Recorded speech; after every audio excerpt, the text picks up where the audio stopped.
그래도 요거를 한번 정리를 좀 해보고 시작을 한번 해보죠. 그러니까 우리가 배운 게 이제 욥기, 시편, 잠언, 오늘 배울 게 이제 전도서, 그 다음에 아가서잖아요. 이거를 5가지를 시편이라고 이야기를 하는데 욥기라고 생각하면 많이 어려우니까 욥기를 할 때 오늘은 디테일하게 하지 않고 지난주에 배운 거 복습만 한번 해보겠습니다.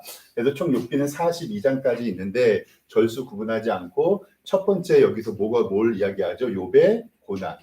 네, 욥의 고난을 통해서 욥이 당했던 고난은 3가지예요. 첫 번째는 재산, 두 번째는 자녀, 그리고 세 번째는 건강. 우리가 이야기할 때 욥의 고난과 우리가 세상에서 겪는 고난은 똑같지요. 그런 다음에 총 3번에 1번, 2번, 3번의 친구들과의 대화가 있는데 첫 번째 이야기했던 이 욥의 친구 누구죠? 말씀 한번 해줘 보세요. 엘리바스요. 그 다음에 빌다. 그 다음에요. 대만 사람 소발. 네. 그 다음에 여기도 똑같이 엘리바스, 빌다, 소발이 있고 마지막에 3번째로는 이야기를 할 때 소발은 없고 빌다만 있죠. 첫 번째는 엘리바스, 그 다음에 두 번째는 빌다. 이렇게 해서 3번 이야기하는데 여기서 꼭 기록해야 될 거는 뭐냐면 얘네 3명은 이렇게 생각해요. 원인이 있어야 결과가 있다라고 얘기를 하거든요. 그러니까 너가 이렇게 고통당하는 원인은 무엇 때문이다? 죄 때문이다. 그래서 너가 고통을 당한다라는 원인과 결과론을 주장해요. 그래서 급하게까지 어떻게 얘기를 하냐면 너가 이렇게 죄를 짓는 것 너뿐만이 아니라 그 죄로 너네 애들까지 죽지 않았느냐라는 비참한 소리를 합니다. 근데 여기에서 욥이 자기 스스로 한번 살펴보면 되는데 욥이 독백을 하죠. 욥이 뭐야? 나는 뭐가 아니다? 죄인이 아니다. 이렇게 얘기를 해버리는 거예요.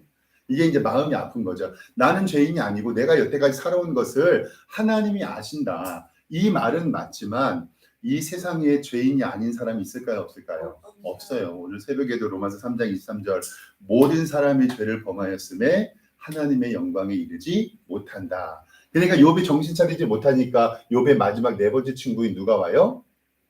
말씀해 주신 엘리후가 와서 둘 다 책망을 하는데 첫 번째 욥을 뭐라고 책망하냐면 너가 죄인이 아니라고 잘못됐어. 그렇죠? 그 다음에 두 번째로는 이 세 친구들을 책망을 하는데 뭐냐면 야 니네가 뭔데 너네가 사는 게 욥보다 못했으면서 왜 욥을 책망해? 라고 해서 엘리후가 책망을 한 다음에 누가 나오죠? 하나님. 그렇죠? 하나님이 등장하셔서 하나님께서 하시는 말씀은 뭐냐면 나는 하나님이고 너는 뭐다? 피조물이다 라는 얘기를 하세요. 그 말씀을 한 다음에 세상의 모든 삼라의 모든 이것들을 너네들이 어떻게 알 수 있느냐라고 이야기를 하신 다음에 마지막으로 욥이 뭘 하죠? 회개를 합니다. 이것을 통해서 이제 욥이 회개를 하면서 회복하게 되는데 이제는 이 욥기를 바라보면서 많은 분들이 이야기하는 것은 욥은 고난에서 축복으로 가는 것이다 라고 많이 표현을 하는데 저도 이렇게 어렸을 때 설교를 듣고요. 근데 다른 부분은 조금 그렇지만 자녀를 잃는 부분들 그리고 하나님께서 이 욥의 고난을 바라보시면서 축복이라고 이야기하는 것은 조금 어렵다. 그래서 욥의 주제를 우리는 이야기할 때 뭐라고 했죠? 하나님의 주권, 하나님의 섭리, 하나님의 위로. 그래서 우리가 바라봤을 때 이 욥을 바라보면서 때로는 우리가 이해할 수 없는 고통과 고난과 어려움이 있잖아요. 그럴 때 욥도 이 같은 고난 당했을 때 하나님을 원망하지 않고 하나님의 은혜를 간구했던 것처럼 이 모든 것에는 하나님의 뭐가 있겠지? 뜻이 있겠지. 그렇죠? 이 모든 것에는 하나님의 섭리가 있겠지. 그리고 이것을 통해 하나님께서 내게 위로해 주시겠지라고 이해하는 방법 말고는 없는 거죠. 그런데 일반적으로 우리가 이렇게 생각을 해보면 우리 김태인 성도님 이게 하나님께서 삶을 인도해 주실 때 지금 이렇게 우리 석생교회를 인도하시고 지금 이렇게 말씀 공부하는 것은 하나님의 주권과 섭리가 있다는 거 인정하시죠? 옛날에는 안 했을 것 같아요. 그죠? 그때는 또 박 목사가 없었잖아요.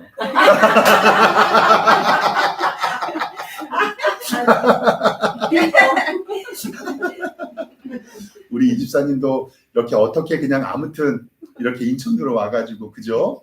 우리 이 집사님하고 저하고 저 지하철역에서 전도하다가 만났어요. 처음 만났어요. 그래서 저도 나눠주고 있는데 저를 지금도 기억해요. 많이 쳐다보시면서 요즘에는 목사님들이 나가서 전도 안 하는데 담임 목사님이시냐고. 맞다고. 그러더니 교회에 오셔서 사모님과 같이 기도하고 이렇게 우리 교회 든든한 집사님 되셨잖아요. 다 사모님 목사님 그러니까 이게 하나님의 주권과 하나님의 섭리가 있고, 그럼요. 예. 그리고 지금 어떤 어려움과 문제도 있지만 하나님께서 우리에게 위로해 주시고 해결해 나가게 해주실 줄 믿습니다. 그러니까 이제 욥기는 이렇게 한번 저 해석을 하면 되고요. 그 다음에 시편을 동그라미 5개로 이야기할 때 일부러 이렇게 모양을 그리면서 저도 늘 고민을 하거든요. 어떻게 하면 성경을 조금 쉽게 이해할 수 있을까? 근데 이렇게 모양을 왁구라 그러잖아요. 일본 말로. 이 왁구를 해놓으면 나중에 성경을 이해하기가 굉장히 쉽죠.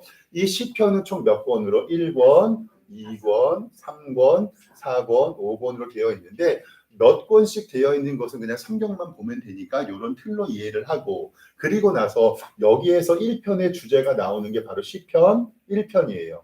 뭐 있는 사람은, 복 있는 사람은 어떤 사람인데 율법 안에 거하는 사람인데, 우리가 일반적으로 구약 성경에서 율법이라고 하면 모세오경, 여기는 무엇? 창세기. 그다음에 여기는요 출애굽기. 그다음에 여기는 레위기. 그다음에 민수기. 그다음에 신명기. 그래서 창세기에 나타나는 이야기 가운데서 이 시편 1편의 1가 1의 주장, 1권의 주장은 뭐예요? 창조하고 인간, 그렇죠? 사람에 관한 이야기. 출애굽기는요, 말씀해 주세요.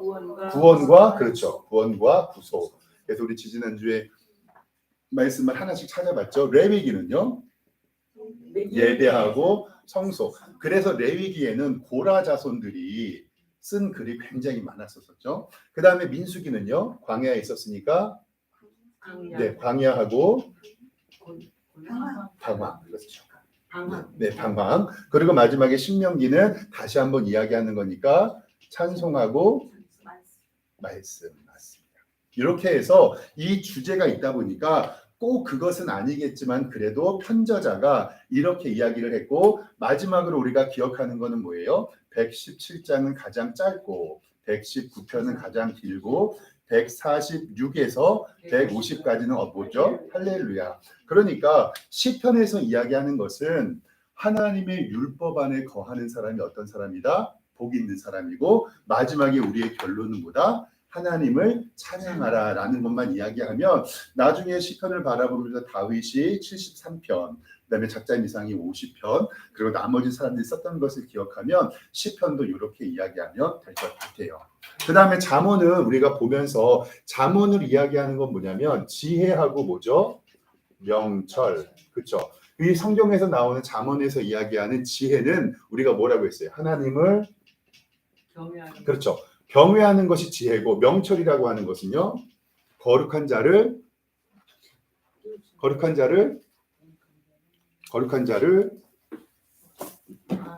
아는 것. 그렇죠. 요거는 잠언은 우리가 많이 배우지 않았으니까 요거는 딱 요 말씀은 정확히 기억하고 있어요. 잠언 9장 10절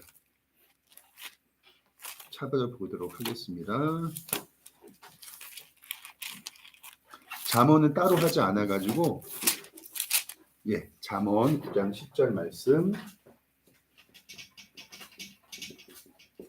요게 잠언의 중심 주제의 말씀이에요.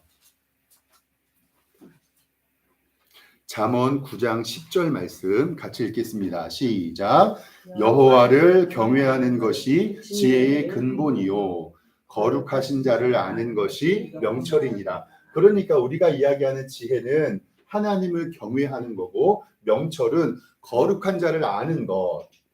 그래서 우리 호세아서에 나오는 힘써 여호와를 알자라고 이야기하는 것을 통해서 이 아는 것에 대해서 제가 좀 지난주에 말은 안 했는데, 제가 이제 예배 시간에 늘 가끔씩 얘기를 하는데, 어떤 사람을 안다는 것은 사랑하는 게 포함이 되어 있거든요. 왜냐하면 사랑이라는 것은 그 사람이 좋아하는 것을 하고 그 사람이 하기 싫어하는 것을 안 하는 거거든요. 그래서 제가 가끔씩 말씀드리는데, 제가 음식 알레르기 하나 있어요. 제가 간장게장을 못 먹어요. 간장게장을 먹으면 두드러기가 나가지고 이렇게 목이 부어서 죽을 수도 있거든요. 그래서 제가 한 20년 전이에요. 전도사 사역할 때 어느 한 남도분의 초대를 받아서 그 집에 신방 간 적이 있어요. 그랬는데 그분이 저에게 음식을 뭐 주셨냐면 양념 간장게장 이만큼. 근데 그냥 간장게장 이만큼. 그다음에 된장찌개하고 나물 이렇게 반찬해서 전사님 드세요 하고 주셨어요. 근데 이제 제가 그거 먹으면 식도가 부어서 죽으니까 그 간장게장을 안 먹고 밥만 먹고 있었거든요. 근데 그 권사님이 갑자기 간장게장을 딱 들더니 제 그릇에 내가 짜서 주려고 이러고 있는데 제가 그때 두 가지 생각이 있었거든요. 내가 이거 먹고 죽으면 순교인가? 근데 만약에 거기서 쓰러지면 나를 응급실로 데려갈 수 있는 사람이 없잖아요. 그래서 그때 권사님에게 얘기했어요. 권사님 정말 죄송한데 제가 요 날개 알레르기가 있다고 요거는 못 먹는다고. 근데 이제 그때 뭐라고 하셨냐면 여기 제가 왜 이 아는 것이라고 이야기를 하냐면 내가 우리 전도사님을 몰라서 전도사님을 죽일 수도 있었다고. 그러니까 가만히 생각해 보면 그분은 저를 사랑하기 때문에 음식을 준비했는데 아는 것이 없는 사랑은 그 사람을 뭐 할 수 있어요? 정답. 그러니까 여기에서 잠언서에서 이야기하는 지혜와 명철이라고 하는 것은 하나님을 경외하는데 하나님을 경외하는 건 어디서 나와요? 아는 것에서 나와요. 진짜 아는 것에서. 그래서 인간이 하나님을 경외하는 건 있는데 이거는 그냥 우스갯소리로요. 혹시 강아지 키우시죠? 강아지. 맞아. 강아지에게서 요 경외하는 것이 저는 조금 느낄 수 있어요. 뭐냐면 주인의 목소리를 알아듣고요. 주인의 말을 듣는 그 눈빛. 주인을 좋아하면서 주인을 무서워하면서 내 삶의 모든 것이 누구에게 달려있다? 주인에게 달려있다라는 그 강아지의 눈빛이 근데 우리도 하나님을 바로 이 경외라는 원어의 뜻은 납작 엎드리다는 뜻이에요. 납작 엎드리다. 근데 인간에게 있어서 저도 하나님 앞에 납작 그래서 목사들은 그냥 안수 받을 때 이렇게 안수를 받는데 신부님들 천주교 서품을 받는다고 하거든요. 그때 이 경외한다는 뜻에 있어서 무릎 꿇고 안수 받는 게 아니라 엎드려서 손을 납작 펴요. 그래서 바닥에 납작 엎드려서 거기서 안수해 주거든요. 근데 그게 볼 때는 강대상 위에 올라가서 목사님들이 스카이다이빙 하는 것처럼 이렇게 쫙 뻗는데 이게 바로 하나님을 경외한다라는 게 있어요. 그래서 저는 강아지 키우는 집에 가서 강아지가 주인에게 복장하고 주인과 놀고 싶고 주인에게 먹을 것 달라면서 꼬리를 흔드는 모습이 요 정도. 그래서 오늘 그 강아지 아이 이름 뭐죠? 콩이가 가면은 이 하나님을 경외하는 게 아니라 주인을 경외하는 걸 느끼실 수 있을 거예요. 맞아. 네, 맞아요. 그래서 저는 그것을 여기서 쳐다봐요. 그래서 잠언은 총 31장까지 있는데 한번 정리를 해보면 1장에서 24장은 누구의 글이죠? 솔로몬의 글이고 25장에서 29장은 솔로몬의 글인데 누가 편집한 거예요? 히스기야 왕이 펴서 나중에 신하들이 편집한 거고 30장은 한 명에 있는 누구의? 아굴. 그렇죠. 아굴. 31장은 르무엘이라는 왕인데 구약 성경에는 르무엘이라는 왕은 없으니까 다른 이방 나라의 사람이 아닌가라고 생각을 하고 31장 마지막에 편숙한 여인으로 맞춰요. 그러니까 잠언 같은 말씀은 이렇게 힘들고 어려운 일이 있을 때 답답할 때 다른 성경은 조금 이어질 수 있잖아요. 근데 잠언서를 이렇게 펴놓고 아무 데만 읽어봐도 우리의 신앙에 도움이 되니까 잠언서는 이렇게 정리하면 됩니다. 그래서 욥기, 시편, 잠언 이렇게 써보고 한번 정리를 해보면 좀 도움이 되시죠? 이렇게 해보도록 하겠습니다. 오늘은 이제 전도서 보도록 하겠습니다. 전도서 성경을 좀 펴보시죠.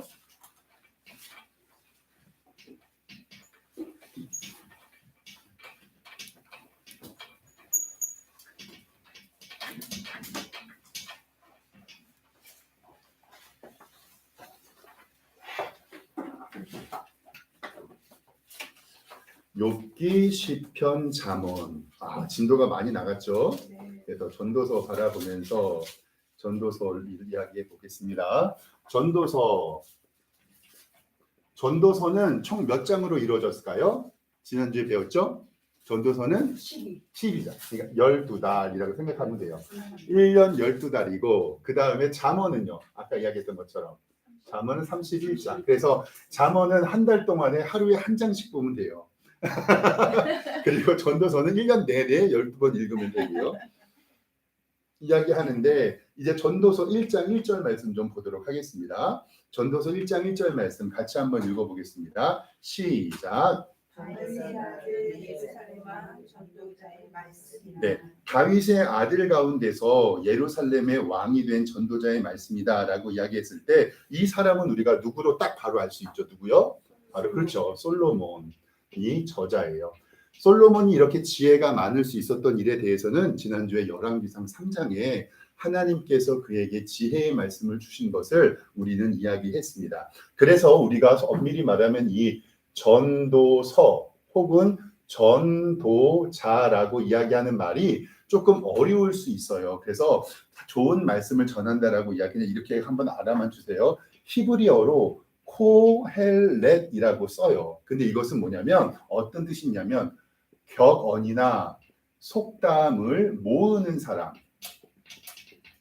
사람이라는 뜻이에요. 그러니까 전도서라고 번역됐지만 격언이나 속담을 모으는 사람인데 이 격언이나 속담을 모아서 가르치는 사람을 그때 사람들은 뭐 랍비라고도 할 수 있는데 이 랍비는 종교적인 것에 많이 치우치고 지금으로 이야기하면 훈장 선생님 이라고도 보기는 하는데 또 훈장 선생님이면 또 천장을 배우니까 아닌 것 같기도 하고 그러니까 뭐라고 얘기하냐면 동네에 연륜과 지혜가 있어가지고 그냥 뭐라 그럴까 좀 말은 잘하는 도사 같기도 한데 종교성은 조금 없고 근데 말을 하면 다 맞는 그런 할아버지들 있잖아요.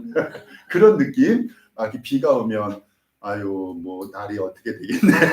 아무튼 그렇게 이야기하시면서 그렇게 말하는 사람을 한국말로 번역할 때 뭐라고 번역할 수 있는 말이 없잖아요. 그러니까 여기를 전도서라고 하고 그거를 전도자라고 이야기를 합니다. 우리 1장 2절 말씀이 전도서의 좀 핵심인데요. 우리 2절 말씀 같이 한번 읽어보겠습니다. 시작. 전도자가 이르되 헛되고 헛되며 헛되고 헛되니 모든 것이 헛되도다. 여기서 헛되고가 몇 번 나올까요? 헛되고.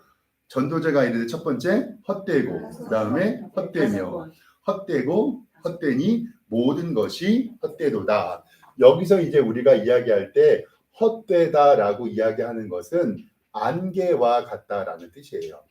그러니까 한국말로 이 설명을 하면 전도자가 이르되 인생은 안개와 같고 안개와 같고 안개와 같고 안개와 같다라는 거니까 이 안개는 잠깐 있다가 사라지는 거니까 이 헛되다라는 의미는 조금 부정적이지만 이 안개와 같다라는 것은 조금 시적인 표현이 되겠죠. 그러면 여기에서 이 솔로몬이라는 사람을 바라보면요. 성경에서 살아가면서 부귀영화와 명예와 지혜와 믿음으로 이야기할 때 저는 솔로몬처럼 모든 것을 다 누려본 사람이 없다고 생각을 해요. 왜냐하면 영적으로도 세상적으로도 건강으로도 그리고 나중에 우리 아가서 할 때 배우겠지만 솔로몬 여자를 아무튼 엄청 좋아했어요. 엄청. 아무튼 그런 것들을 통해서 이렇게 이야기하니까 근데 제가 왜 잠언과 전도서를 비유하냐면 잠언은 청년 때 읽는 것이 좋아요. 그리고 이 잠언은 솔로몬이 저는 청년 때 썼을 거라고 생각을 하는데 이 전도서는 어떻게 보면은 환갑 넘어서 왜냐하면 전도서를 읽은 다음에 헛되다 만약에 우리 아이들에게 엄마 인생이 그렇게 헛된데 우리는 살아서 뭐해? 라고 말하면 할 말이 없으니까 그러면 이것을 바라보면서 왜 헛되고 하는지 한번 보겠습니다. 오늘 말씀에 1장 9절 보면 보세요. 이미 있었던 것이 후에 다시 있었고 이미 한 일을 후에 다시 할지라. 그 다음에 전도서의 유명한 말씀이죠. 1장 9절 하반절에 어때요? 해 아래는 새 것이 없나니. 아무리 뭐 우리가 뭘 한다고 해도 우리는 창조의 능력이 없잖아요. 그러니까 우리 선배들이 했던 것 그대로 그냥 우리는 떠나서 사는 거예요. 근데 여기서 10절에 보면 무엇을 가르쳐 이르기를 보라 이것이 새 것이라 할 것이 있으랴. 우리가 있기 오래전 세대들도 이미 있었느니라라고 이야기하면서 우리의 사는 삶이 다른 사람들과 비교해서 좋을 것이 있다는 거예요, 없다는 거예요? 없다는 거죠. 그러니까 이런 삶을 바라보면서 왜 솔로몬이 이렇게 삶을 살아본 것에 대하여서 아파했는지 2장 4절부터 한번 좀 보겠습니다. 2장 4절 말씀에 보면 솔로몬이 얼마나 큰 기쁨을 누렸냐면 4절부터 11절까지 저랑 교독해요. 전도서 2장 4절입니다. 나의 사업을 크게 하였으나 내가 나를 위하여 집들을 짓고 포도원을 일구며 여러 산과 가운데 만들고 그 가운데에 각종 정도의 씨를 심었으며 나를 위하여 수목을 기르는 삼림에 물을 주기를 위하여 못들을 팠으며 남녀 노인들의 산수가 하였고 나를 위하여 집에서 종들을 낳기도 하였으며 나보다 먼저 예루살렘에 있던 모든 자들보다도 내가 소와 양떼의 소유를 더 많이 가졌으며 은금과 왕들이 소유한 보배와 여러 지방의 보배를 나를 위하여 쌓고 또 노래하는 남녀들과 인생들이 기뻐하는 처첩을 많이 두었노라. 내가 같이 청성하여 남사하여 예루살렘에 있던 내 지혜를 내게 여겼다. 무엇이든지 내 눈이 원하는 것을 내가 금하지 아니하며 무엇이든지 내 마음에 즐거워하는 것을 내가 막지도 아니하였으니 이는 나의 모든 수고를 내 마음이 기뻐하였음이라. 이것은 나의 모든 수고로 말미암아 얻은 몫이로다. 그 후에 내가 생각해 본즉 내 손으로 한 모든 일과 내가 수고한 모든 것이 다 헛되어 바람을 것이며 해안에서 무익한 것이라. 네, 이제 솔로몬이 나이가 들어서 내가 포도원과 살림을 줬고 예루살렘의 소와 양떼와 금과 왕과 남녀들의 인생들과 처첩을 많이 보고 이 사람이 얼마나 뭘 많이 했냐면 10절에 보면요. 무엇이든지 내 눈에 원하는 것을 금하지 아니하였어요. 그러니까 얼마나 부귀영화를 누렸어요. 그런데 이렇게 누려본 사람도 다 해아래 무익하다. 그래서 저는 괄호 열고 이렇게 얘기하고 싶죠. 누려봤으니 무익한 줄 안다. 맞아. 그렇죠. 네. 우리는 누려본 적이 없잖아. 그래서 저는 천국 가면 솔로몬 만나면 아니 솔로몬 형님은 다 누려보고 할 것 다 해보고 나 진짜 할 말이 많은데 그러고 나서 유익하다고 하니 그래서 이거는 진짜 우리들끼리 이야기인데요. 제 친구들 중에서도 이제 강남 조금 부자 동네에서 사역하는 목사님들 있잖아요. 근데 얼굴도 예쁘고 집안도 좋고 단아하신 분들이 왔는데 믿음이 정말 좋으시더래요. 그래서 그 권사님들에게 권사님은 어떻게 이렇게 교회에서 믿음을 잘 누리시냐고 이렇게 얘기했더니 뭐라고 하냐면 너무 옛날에 잘 놀아봐가지고 너무 잘 놀아봐가지고 목사님 제가 왕년에 어떻게 놀았는지를 이야기하면 시험 드실 거라고 우리 과거 얘기는 하지 말자고 그렇게 농담처럼 얘기한대요. 그러니까 뭐냐면 인생을 그렇게 마음껏 노려봤던 사람은 이 세상에서의 만족이 있을까요? 없을까요? 없죠. 우리 소희 집사님 어때요? 그래도 우리 좀 누려봐야 되지 않습니까? 아버지.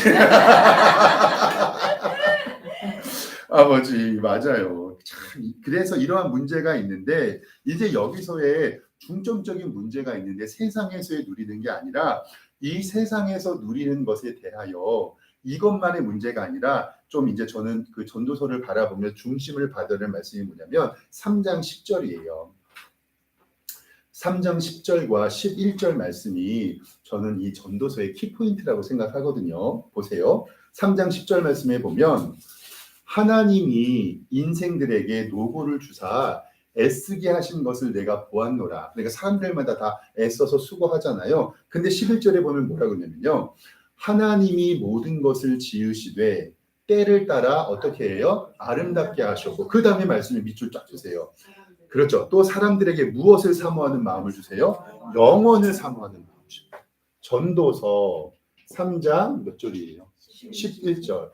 11절에 나오는 요 말이에요. 영원을 사모하는 마음을 주셨다는 거예요. 이 영원이라고 하는 것은 유한한 인생을 살아가는 인간이 바라볼 수밖에 없는 거예요. 바라볼 수밖에 없는 거. 그러니까 이 영원을 사모하는 마음을 우리말로 이야기하면 그 다음에는 뭐예요? 우리에서의 이 땅은 유한하니까 사람은 무한한 삶을 바라보게 되는데 이것이 바로 우리에게 있어서의 무엇이라 그래요? 사후세계라고 얘기해요. 그럼요, 천국. 그러니까 인생의 삶이 그렇게 수고하고 애쓰고 노력했는데도 이렇게 소망이 없고 아무런 유익이 없는 것은 뭐냐면 하나님께서 인간의 마음에 무엇을 주신 거예요? 영원을 사모하는 마음을 주셨기 때문에 예수님을 믿든 예수님을 믿지 않던 이것은 인간의 뭐냐면 본성이에요, 본성. 그러니까 모든 인간들 마음에 이 사후 세계에 대한 질문이 있는데 이것은 뭐냐면 이거예요. 내가 죽어서 어디로 갈까? 이거에 대한 본질적인 질문을 하고 있는 거예요. 그러니까 솔로몬은 이것을 알았고 이것을 바라보면서 하나님께서 우리에게 영원을 사모하는 마음을 주셨는데 이 영원을 사모하는 마음 때문에 인간은 무한한 삶을 바라보게 되고 이것에 대하여 질문은 뭐냐면 뭐예요? 내가 죽어서 어디로 갈까에 대한 질문이에요. 만약에 이 질문이 해결이 된다면 예수님 안 믿어도 돼요. 맞잖아요. 내가 죽어서 근데 여기 설명할 수 있는 것은 뭐냐면 이것은 우리의 창조로 들어갈 수밖에 없거든요. 창조를 바라보면 하나님께서 세상의 모든 것들을 말씀으로 만드셨는데 딱 하나 사람만 뭘로 만드셨어요? 흙으로. 아니 목사님 여자는 갈비뼈잖아요. 근데 어차피 갈비뼈를 만들었어도 그 원재료가 뭐예요? 흙이잖아요. 그렇죠? 그리고 나서 하나님께서 그 코에 생기를 불어 넣었는데 이게 생명이 된지라라고 기억을 해요. 그러면 창조의 부분에 있어서 우리 정확하게 이야기하면 우리 흙으로 만들어진 것은 제가 장례식마다 설교를 하는데 너희는 흙으로 만들어졌으니 어디로 돌아가라? 흙으로 돌아가라. 그래서 어르신들이 죽임을 당하셨을 때 어떻게 해요? 돌아가셨다. 저는 이 표현이 우리나라에서 있는 죽음에 관한 저는 정말 맞는 표현이라고 생각을 해요.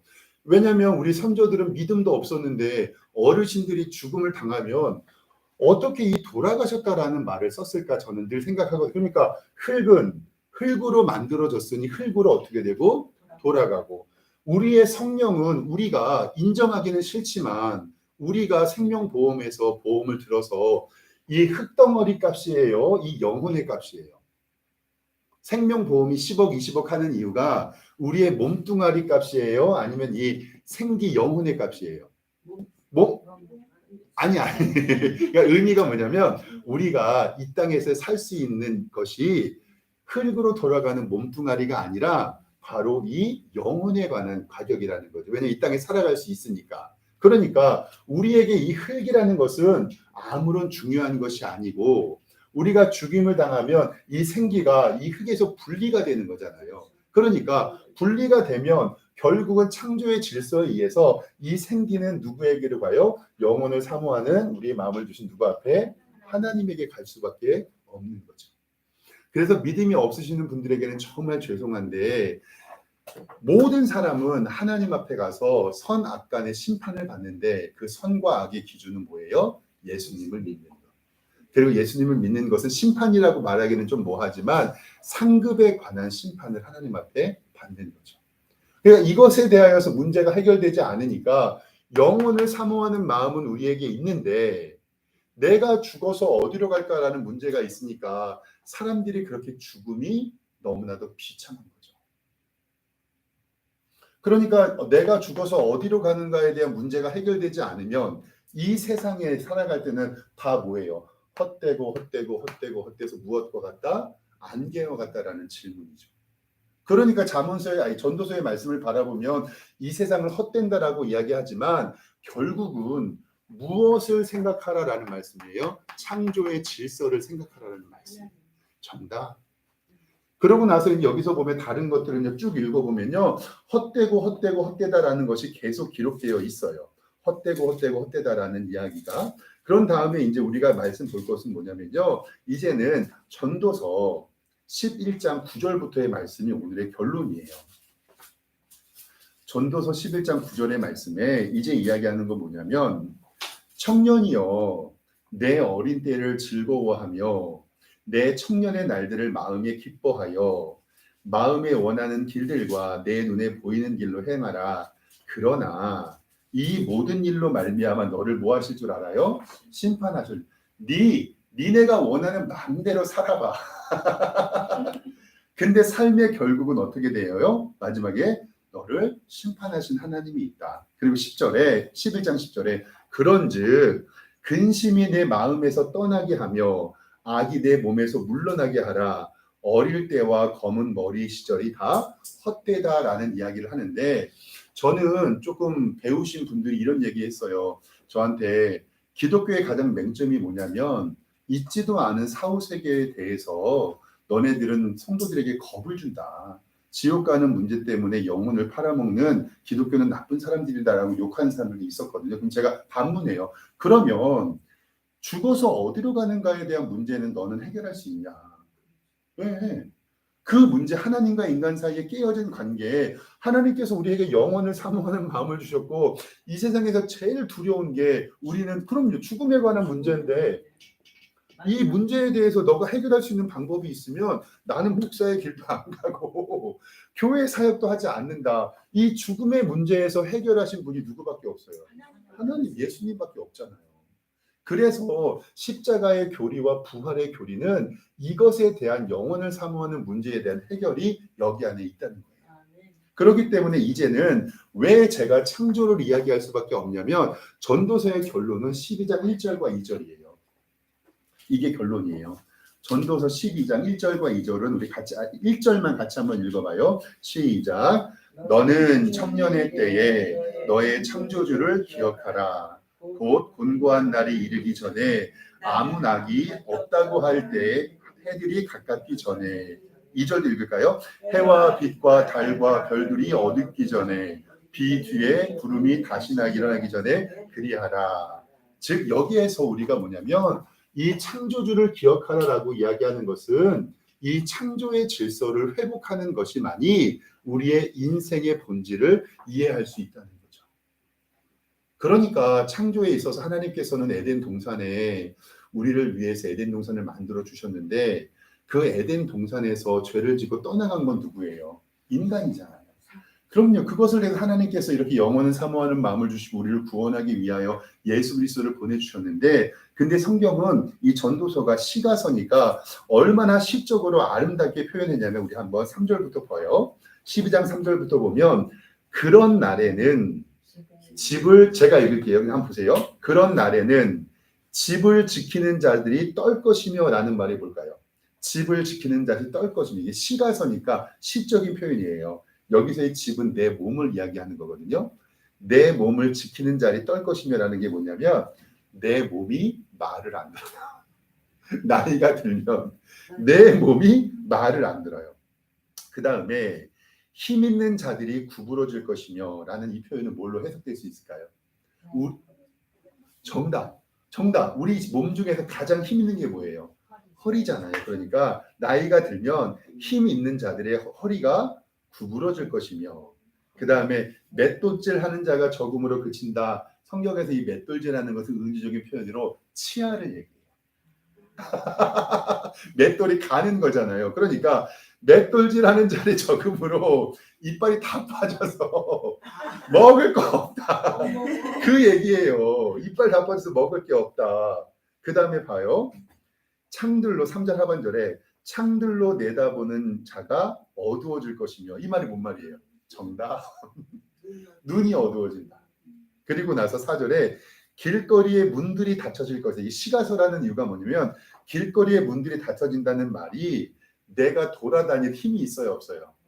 없어요. 얼마나 마음이 아파. 그 다음에 다시 한번 4절 중반절에 보면 맷돌 소리가 적어질 것이며 이 치아가 문제가 있다는 얘기고요. 그 다음에 보세요. 새의 소리로 말미암아 일어날 것이요. 그럼요. 귀가 이제 민감해지고 잠이 안 와갖고요. 새벽에 잠이 있어 새 소리 들고 이제 새벽에 일어나게 돼요. 아버지. 그 다음에 4절 하반절에 음악하는 여자들은 다 쇠해질 것이요. 또 뭐예요? 귀가 들리지 않게 되죠. 5절에 보면 또한 그런 자들은 높은 것을 두려워할 것이며 이제 나이가 들면 높은 곳에 올라가기 좋아요, 싫어요? 올라가. 못 올라가 덜덜덜 떨잖아요. 그 다음에 좀 마음이 아픈데 5절 하반절에 살구나무가 꽃이 필 것이며 살구나무가 꽃이 무슨 색이에요? 살구나무 꽃이 흰색이잖아요. 흰색. 네, 그러니까 머리에 뭐가 있어요? 흰머리가 난다. 그리고 나서 슬픈 마음이죠. 메뚜기도 뭐가 돼요? 짐이 돼요. 어깨에 메뚜기가 하나 올라가지면 그걸로 짐이 되는 인생이 되는 거고 그 다음에 정욕이 어때요? 그치고 이러한 모든 것들이 죽음으로 가는 인간의 연쇄함을 이야기하는 거예요. 그리고 나서 이는 사람이 자기의 어디 집으로 돌아가요? 영원한 집으로 돌아가고 조문객들이 거리로 왕래하게 된다. 그래서 6절에 은줄이 풀리고 금 그릇이 깨지고 항아리 샘 곁에서 깨지고 바퀴가 우물 위에서 깨지고 이러한 비극적인 결말로 말미암아서 7절에 흙은 여전히 땅으로 돌아가고 영은 그것을 주신 누구에게로? 하나님께로 돌아가기 전에 기억하라. 그러니까 이 전도서 12장 6절 말씀, 7절 말씀을 바라보면서 흙은 만들어진 흙은 땅으로 하관하여 돌아가고 영은 그것을 주신 하나님께로 돌아간다. 그러니까 그 전에 기억하라라고 하는 것은 하나님이 영혼을 사모하는 마음을 주셨으니까 너 죽기 전에 뭐 해라? 정답. 하나님께 돌아와라. 네, 죽기 전도서는 그거예요. 하나님 없는 인생은 안개와 같으니 너 죽기 전에 창조주 하나님 기억해. 이 전도서는 이 12장이 이렇게 기록이 되어 있는 거예요. 그래서 마지막 13절과 14절 말씀이 이제 결론이에요. 너네들 어떻게 살래? 일의 결국은 다 들었으니 하나님을 어떻게 해요? 경외하고 그의 명령들을 지킬지어다. 이것이 모든 사람의 본분이니라. 그리고 하나님은 모든 행위와 모든 인밀한 일을 선악간에 심판하시리라 라는 이 말씀은 하나님 앞에 섰을 때에 너희가 어떻게 할지를 기대하고 기억하라라는 말씀이에요. 이 말씀을 바라보면서 이제 제가 아이들을 키우면서 느끼는데 어느 이제 그 상담학 선생님이 계신데 이제 아이들을 할 때 아이들이 너무 부모를 의존한다라고 생각을 하는 거예요. 한 초등학교 몇 학년, 한 5, 6학년 대학에서 엄마만 밖에 나가면 계속 엄마한테 전화한대요. 문자하고. 엄마 어디야? 엄마 언제 와? 그래서 선생님 우리 아이는 아무래도 부모님이 의존성이 너무 큰 것 같다고. 근데 그게 의존성이 강해서일까요? 엄마의 동선을 확인하기 위함일까요? 그래서 그 의사 선생님이 뭐라고 했냐면 몇 시에 간다고 그 시간에 가고 나서 애가 공부하고 앉아 있으면 컴퓨터에 손을 한번 이렇게 올려보라 그랬어요. 정답. 그렇게 TV 보고 컴퓨터 올려보면 그 엄마가 어디에 있는가, 그 내가 어느 정도까지 놀 수 있는가에 대한 문제잖아요. 근데 그게 종말의 때에 엄마가 언제 오는가를 알게 되면 준비하잖아요. 근데 우리는 예수님이 언제 오는지 알아요, 몰라요? 모르거든요. 그러니까 저희도 이제 제가 전에 농담으로 얘기했었는데 이제 수요일 날 예배 드리면 제 아들이 아빠 석생교회는 수요 예배를 한 3시간 드려야 된다. 아니 목사님 좀 말씀도 2-3시간 듣고 기도도 하고 7시 시작하면 한 11시 12시에 와야지. 근데 왜 그러냐면 유일하게 아들하고 딸이 그 시간에 뭐 할 수 있으니까 컴퓨터 할 수 있어요. 그럼요. 그러니까 지들이 놀 시간을 할 수 있는데 근데 이제 요즘에는 또 제가 어디 차 타고 나갔다 오면 요즘 아파트는 차가 딱 들어가면 띵동띵동 뭐 차가 도착했는데 소리가 나잖아요. 그리고 그렇게 되면 아이들이 준비할 수가 있는데 우리는 언제 이날이 오는지 몰라요. 근데 우리 딸하고 아들을 바라보니까 지들이 숙제도 다 해놓고 방도 청소하고 그리고 나서 자기가 할 것 다 해놓으면 컴퓨터하고 게임하도 자기가 어때요? 떳떳하고 당당해. 엄마가 와도 상관이 있어요? 없어요? 없죠. 근데 숙제도 안 하고 씻지도 않고 시킨 거 안 해놓으면 엄마가 일찍 와야 돼요? 늦게 와야 돼요? 느껴요. 똑같아요. 그러니까 전도자가 말하는 것은 뭐냐면 격언과 속담들을 모아놨는데 인간이 헛되다라고 이야기하는 부정적인 것보다는 어떻다? 인간은 무엇과 같다? 안개와 같다. 그래서 영혼을 사모하는 마음인데 저는 전도서에서 제일 중요한 게 저는 요거라고 생각을 해요. 예, 영원을 사랑하는 마음이 우리 가운데 있으니 우리가 창조주 하나님을 기억하는 것이 바로 이 전도서의 핵심이죠. 그래서 이 전도서는 헛되다는 이야기가 많이 나와서 이 12장을 어떻게 정리하기는 굉장히 힘들어요. 그런데 아까 얘기했던 것처럼 헛된 것은 영혼을 사모하는 것이고 그 영혼을 사모하는 것을 통해 창조의 질서를 이해할 때 우리가 결국은 누구 앞에 간다? 하나님 앞에 간다. 이 부분을 제가 이제 한 30분 설명해 드렸는데 이것을 정리하는 게 필요해요. 그래서 전도서를 바라보면서 꼭 기억할 것은 인생은 헛되다. 무엇과 같다? 안개와 같다. 근데 우리는 하나님께서 무엇을 주셨다? 영혼을 사모하는 마음을 주셨다. 그리고 우리는 무엇을 기억해야 된다? 창조주를 기억하고 마지막 주님 앞에 설 것을 기대하는 마음으로 신앙생활 해야 된다라는 것이 전도서의 결론입니다. 아멘. 이제 우리 아가서 한번 펴볼까요? 우리 김태인 성도님 아가서 한번 읽어보신 적 있으세요?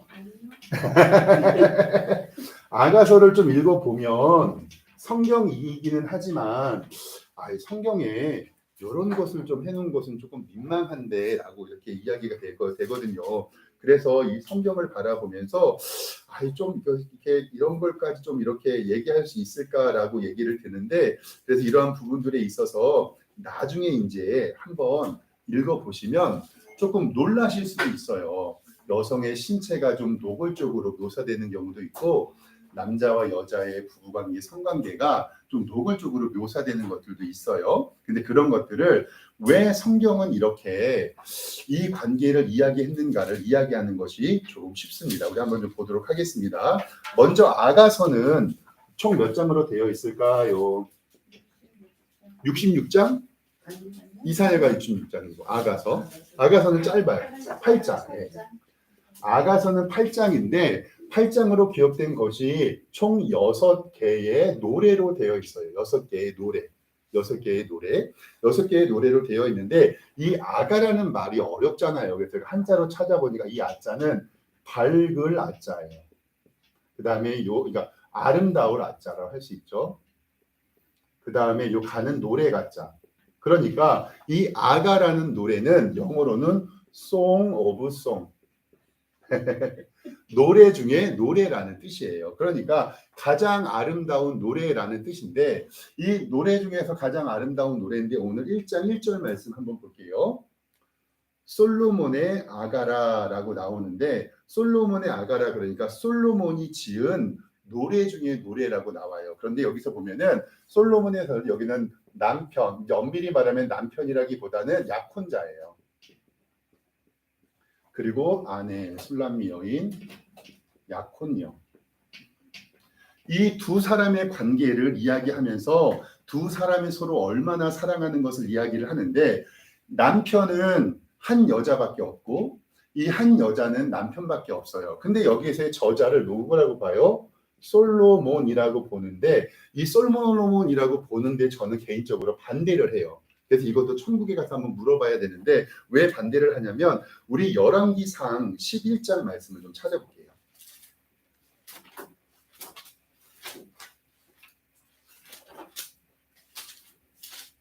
열왕기상 11장 구약성경 532쪽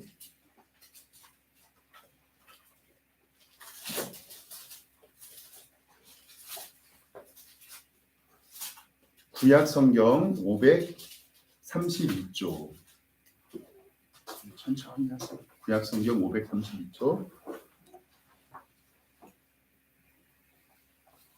구약성경 532쪽 1절에 볼게요.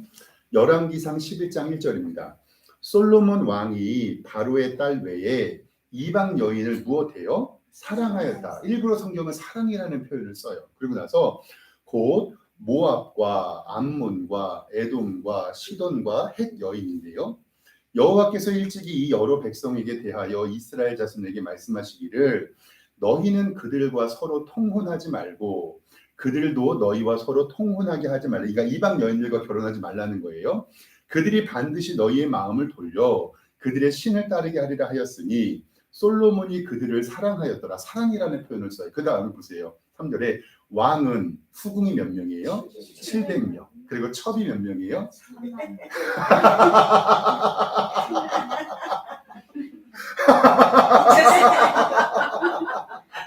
정신 나갔어요. 그러니까요. 이것 때문에 솔로몬 자녀들 사이에서 남이스라엘과 북이스라엘과 남유다가 나누어 갈라진 거예요. 이것을 따져보면 역사적으로 오늘 말씀 1장 1절 하반절에 모압과 암몬과 에돔과 시돈, 그 다음에 바로의 딸이라는 애굽까지거든요. 이 사람들과 이렇게 결혼을 한 이유는 정략 결혼이에요.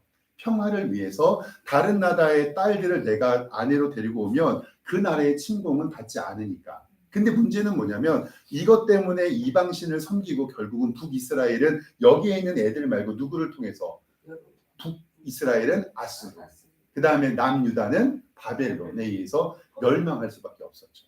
그러니까 여기 모습을 바라보면서 성경은 저는 의도적으로 이 1000명의 여인들을 사랑할 수 있을까요? 그럼요. 근데 11장 1절에도 솔로몬의 왕이 바로의 딸 외에 이방의 많은 여인을 무엇했다? 사랑했다. 3절에도 아니 2절 하반절에도 솔로몬이 그들을 무엇했다? 사랑했다. 그런데 솔로몬의 아가라라고 이야기를 하는데 남편 하나, 아내 하나인데 이것을 바라보면서 솔로몬이 오늘 말씀에 다시 한번 3절에 보면 후궁이 700명이에요. 네. 그 다음에 첩이 몇 명이에요? 300명. 근데 이제 문제는 뭐냐면 후궁과 첩이 데리고 가는 신하도 누구 거예요? 그러니까 레아와 라헬을 바라보면 비라와 실바가 몸종이었잖아요. 한 명씩만 데리고 가도 그렇죠. 그러니까 솔로몬의 아가인데 솔로몬의 노래 중에 노래인데 후궁 700명과 첩이 300명인데 이 남편과 아내의 관계, 술람미 여인의 관계를 노래했다라고 말하기가 어렵죠.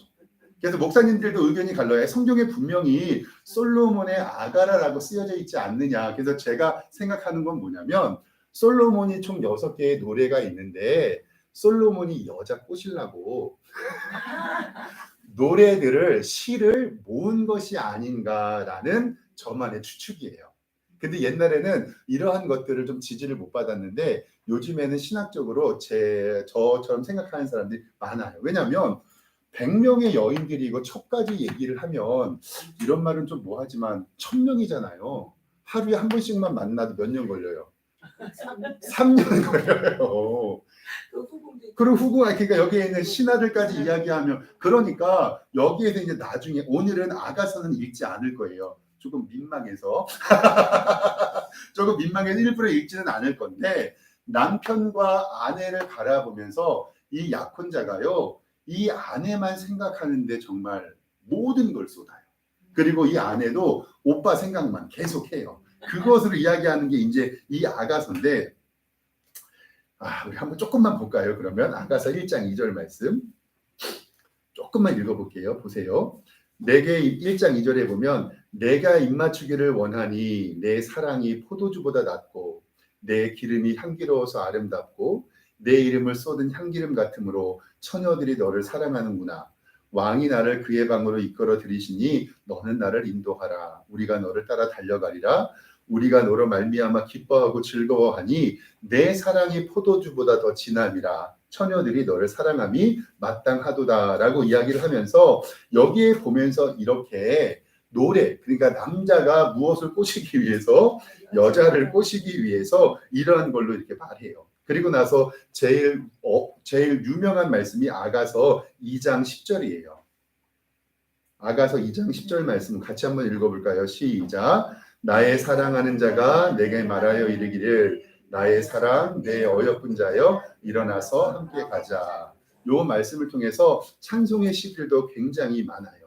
그리고 나서 이야기를 하면서 이제 좀 봤으니까 4장 1절 말씀에 보면 이 남자가 여자를 꼬시기 위해서 얼마나 그냥 미사오그를 사용하냐면 내 사랑 너는 어여쁘고 어여쁘다. 너울 속에 있는 내 눈은 비둘기 같고 내 머리털은 길리앗 산기슬에 누운 염소 같구나. 내 이는 목욕장에 나오는 털 깎인 암양고 새끼 없는 것이 하나도 없이 각각 쌍태를 낳은 양 같고 내 입술은 홍색 실 같고 내 입술은 입은 어여쁘고 너울 속에 있는 내 뺨은 성리 한쪽 같구나. 내 목은 무기를 들여고 건축한 다윗의 망대 곧 방패 1000개 용사 모두 방패가 달린 망대 같고 내 두 유방은 백합화 가운데서 꼴을 먹는 쌍태의 어린 사슴과 같구나. 7절에 나의 사랑 나의 어여쁘고 아무 뭐가 없다 흠이 없다. 이렇게 이 남편이 아내를 꼬시려고 이렇게 편지를 총 몇 장을 쓴 거예요? 6개를 쓴 거예요. 그러면 아니 목사님 좀 이렇게 야하고 선정적인데 왜 이 아가서가 성경에 들어있는 거죠? 라는 것을 이제부터 조금 해석을 해야 되는데 이제 여기서 우리가 좀 바라볼 것은 바로 하나님께서 우리와의 관계를 우리가 그 결혼이라는 관계를 주셨는데 처음에는 그 하나님과 이제 여기서 이제 우리는 그리스도라고 할게요. 그리스도와 무슨과의 관계? 성도와의 관계. 이것을 무엇과 무엇으로 비유하냐면 신랑과 무엇으로요? 그렇죠. 신부로 비유해요. 이것이 아니면 이것은 해석될 수가 없는 거예요. 그래서 하나님과 성도의 관계를 신랑과 신부로 이야기를 하고 우리가 이야기할 때 결혼 제도는 창세기 2장에 있는데 결혼 제도는 제사 제도보다 먼저 나왔어요. 네, 그거를 바라보면서 이제 보면 보세요. 이제 지금 생각하지 마시고 그냥 한번 마음만 생각해서요. 누구를 정말 사랑하고 좋아해가지고 온 밤에 그 사람 생각하고 그 사람만 생각하면 좋고 있으셨죠? 있었나요? 그냥 있었다고 해요. 우리. 예. 그럴 때 성경은 우리에게 무엇을 이야기하냐면 그것을 바로 신랑과 신부의 관계에서 바로 예수 그리스도와 누구와의 관계로 성도의 관계로 우리에게 비유하고 있어요. 그래서 우리 에베소서 6장 말씀을 좀 찾아보겠습니다. 에베소서 5장부터 볼게요.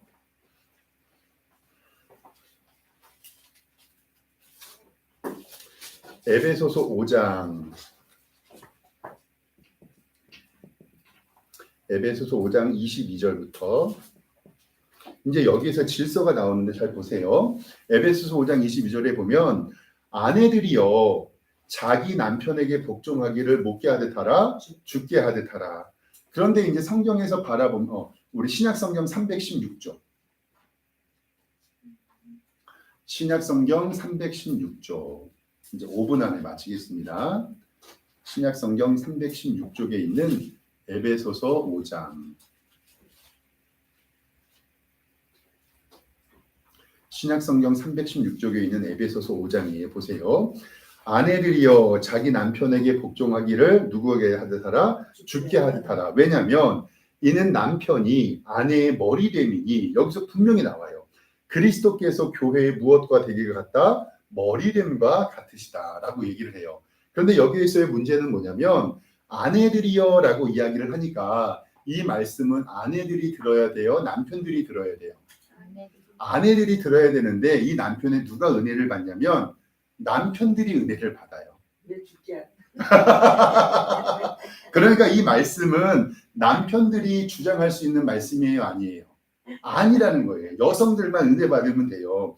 왜 그렇게 하냐면 24절에 보면 그러므로 교회가 누구에게 하듯이 그리스도에게 하듯이 아내들도 범사에 자기 남편에게 복종할지니라 라는 말씀을 통해서 부부관계를 이야기하고 그 다음에 25절에게 남편들에게 남편들아 아내 사랑하기를 어떻게 해요? 그리스도께서 누구를 사랑하신 것 같이 교회를 사랑하신 것 같이 그 교회를 자신을 주신 같이 하라. 이 말씀은 남편에게 주신 말씀이에요? 아내에게 주신 말씀이에요?